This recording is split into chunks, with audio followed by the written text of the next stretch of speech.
Nagbabala ang LTO laban sa bagong text scam.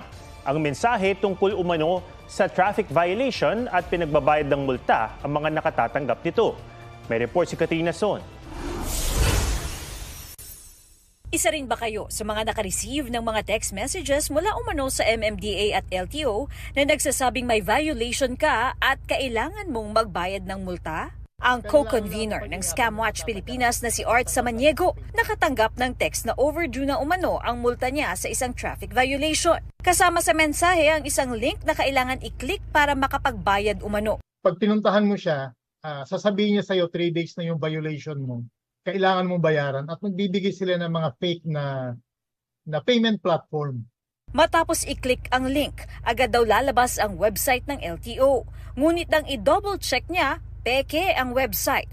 Hihingan ka raw ng plaka ng iyong sasakyan. Saka raw lalabas ang iyong violation at ang payment page. Pag pinasok mo yung e-wallet details mo, dito na nila makukuha o mananakaw yung e-wallet access mo. Ito po ay isang scam. Hindi po ito ginagawa ng LTO. At huwag po kayong mag-click sa anumang link.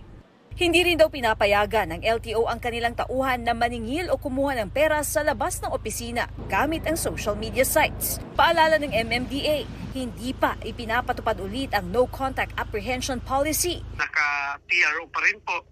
Hindi pa rin kami nagpapatupad. Bawal kami mag-accept ng payments, kahit online payments ng mga violations tungkol po sa no contact apprehension policy.